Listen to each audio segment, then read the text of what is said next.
Hi, I'm Dr. Ernest Brown.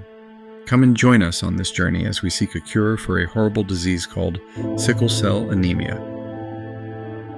When you look across the country and what Howard has contributed, there's no place like it. When we start to look at certain disease conditions, particularly sickle cell. Yes. Sickle cell disease, even when I was a medical student here with my research background, having that exposure to it, you got to really feel it. You got to feel the impact of it. We see it, and I trained learning how to take care of sickle cell patients. All that comes with that, right? The social impact, the psychological impact on the patient, and the chronic pain that needs to be managed. And it's a horrible disease. The challenging part is that I can't imagine what they're going through. I really, if I'm being honest, it's very difficult for kind of the common person to understand what living with sickle cell is like. There's so many challenges, and the chronic pain really affects everything. It affects every aspect of their life. My parents, at the time we were stationed in Germany. That's where my dad was. So we're on the military base there. My mom told me around like 6-7 months, that's when the doctors there told her that I had sickle cell anemia.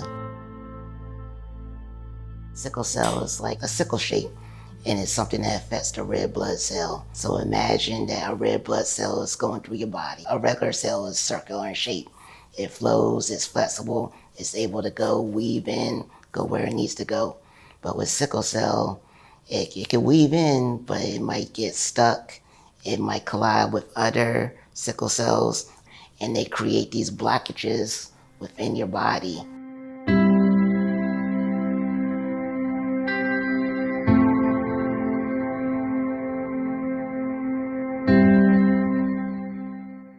So thank you so much for allowing us into your laboratory. I know this is kind of like a hive. This is really kind of where science meets with advances in medicine. Yes. And so, but we want to know more kind of your story. So my sickle cell research revolved around the kidney dysfunction. So I'm doing proteomics. We have these instruments over there.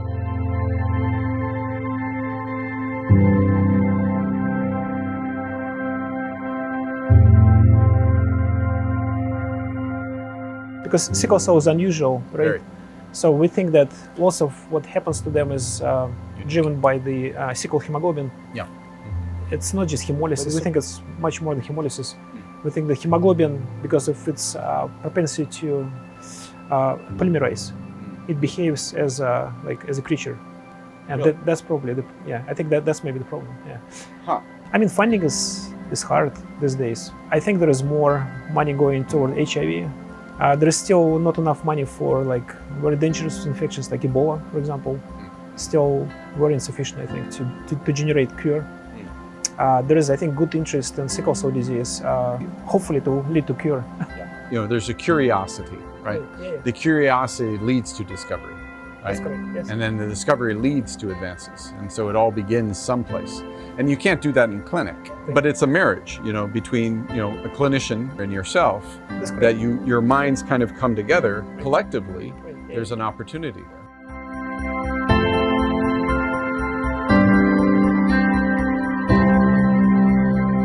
I had to start with my parents, do everything. They have been that support, that backbone. Even though they can't feel my pain, they empathize with it. If I had to tell my parents I need to go to the hospital, it don't matter if it's 2-3 in the morning, they're getting up. My dad's almost 80 years old, my mom's 75, so I can't imagine the mental, the physical, the spiritual stresses that they've been under, but they never gave up on me. I'm eternally grateful for that. This is back in, what was that, 1972. Denise got pregnant. I knew that she had sickle cell disease. The most important thing the doctors wanted to know is, did I have anything in my blood that would possibly impact the child? They went through a panel of tests, and then they told me I had beta thalassemia trait.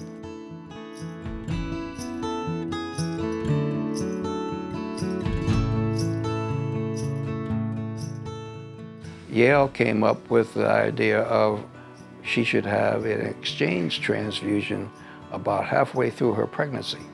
It would mean pretty much taking out so many units of blood out of her system and then replenishing the blood with fresh plaque cells. And that process worked. She had a normal pregnancy and delivery. That was a blessing. About 6 months later, all hell broke loose because our daughter had her first crisis. She was at Yale for over a week. She was 6 months old. 6 months.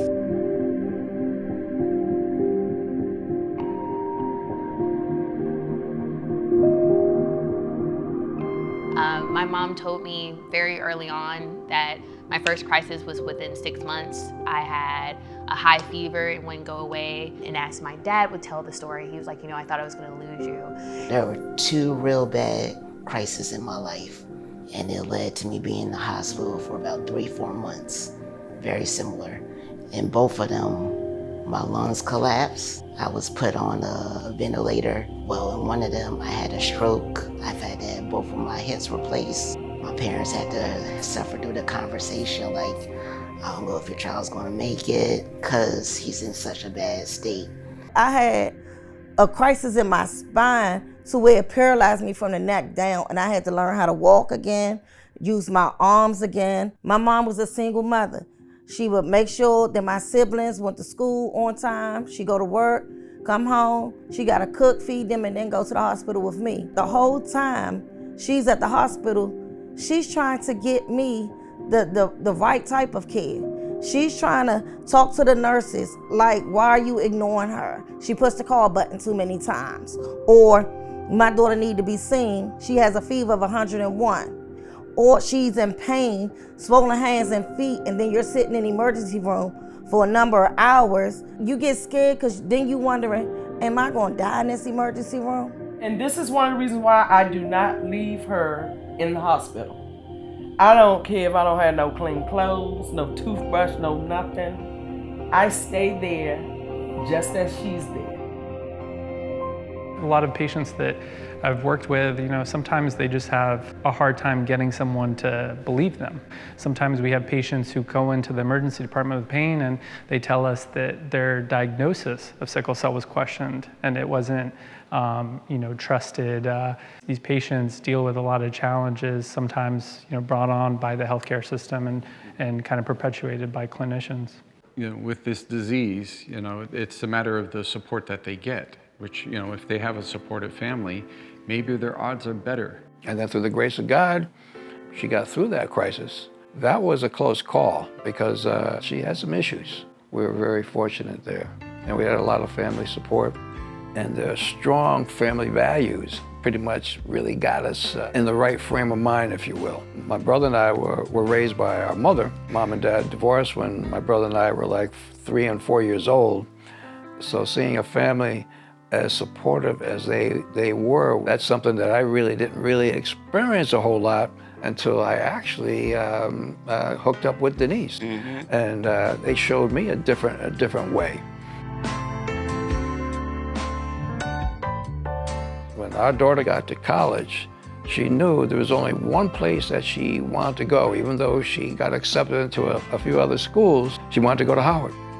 Because first thing that she knew, we got coaching on the transition period from pediatric to adult. That's a harrowing experience for a lot of youngsters going from the pediatrics to adult.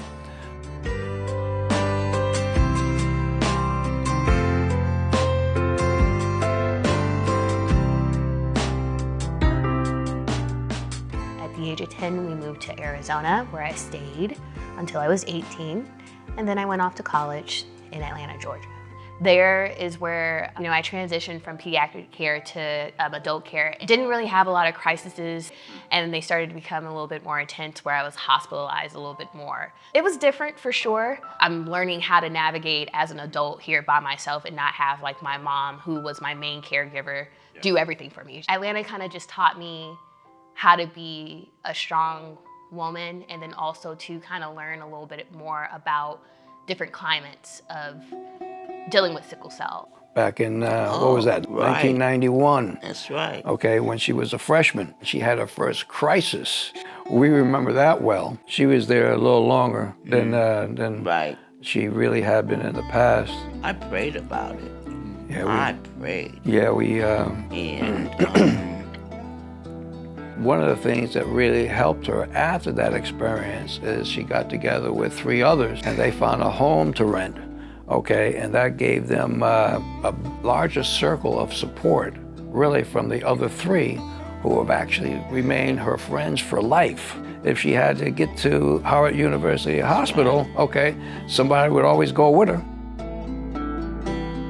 I wanted to go to school. I wanted to go to college. I wanted to know that there was something more for me. I applied to one school, Howard University, HU. I was there for 4 years. I was an architecture major. Best times of my life. I met a great support system there. When I'm in the hospital, they'll come and visit. When I get out the hospital, they're coming to pick me up just to take me out. Because when you're going through tough times, there's nothing like having somebody that'll hold you down and just look out and be there for you no matter what. With this disease, you could be getting better, okay, and things could be looking pretty smoothly with this disease. Then all of a sudden, all hell breaks loose. When that happens, a lot of time, it's too late to transition them. That was the toughest thing, guys, that I had to deal with.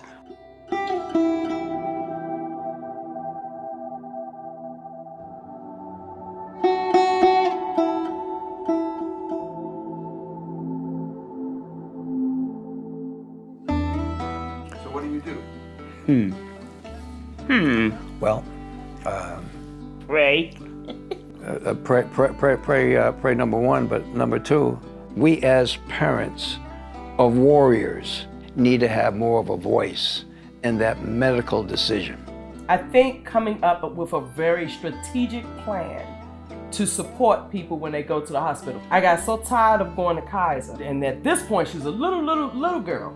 And you're telling me a child with a fever over 101, pain crisis, can barely breathe, waits in the wait area for an hour. Then you call her back, you do the triage, and then you send her back into the lobby. I got tired of it. My responsibility was to think, what type of plan could I present to Kaiser in terms of my child and anybody else that came in here with sickle cell disease? I fought so hard behind that. I spoke to so many social workers in there. I complained so much that one time we went back in there and we got up there and I said, my child's having a sickle cell crisis. And they took her straight to the back. I was shocked. So with sickle cell, the quicker, the better it is. Who knows what would have happened if I had got a quicker treatment or pain management. I had been in the hospital for 4 months. It may have been 4 hours. I could have been in and out. We live to survive. We don't live to thrive. You got these cards and you deal with it. It wasn't until that work experience that taught me. I'm over here working 14-hour days, but I can't even utilize the benefits of this free healthcare that I got. It's really wild that it took me until my 30s to realize that, I've been doing this whole life thing a little backwards. I've been putting everything beforehand. Help is a word that's just not in our vocabulary. So you're supposed to be able to be efficient. You're supposed to be able to not use your family, utilize things like that. And we kind of lost the sense of community. Definitely having somebody that just can walk with you. Maybe there's a way to get you to the hematologist or to see your doctor. Just somebody to guide you, because we all need some guidance so that you know that you're not alone in this journey. Dr. Brown, people like yourself, we've got to tell more of that story, because those house calls possibly could actually set the stage for that person being able to take care of themselves in the home before going to the ED. Yeah. Like for an example, we have oxygen throughout this house. That's the first line of defense when she starts feeling pain, is oxygen. As far as pain directly, the fentanyl patch, she's been wearing that since the last 12 years? So those things have really helped her.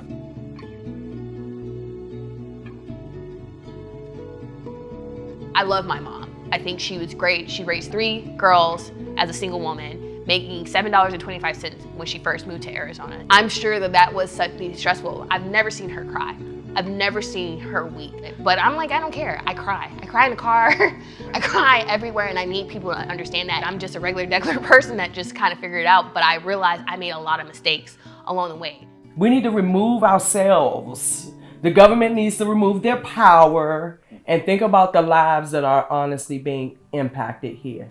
A strategic plan that shows that not only are you listening, but these actions are actually supporting community. Ultimately, we want to see a cure for this disease. Yeah. I think it's possible within my lifetime. and Yeah. Our lifetime. Yeah. So It's getting, for me, for me, it's happening quick.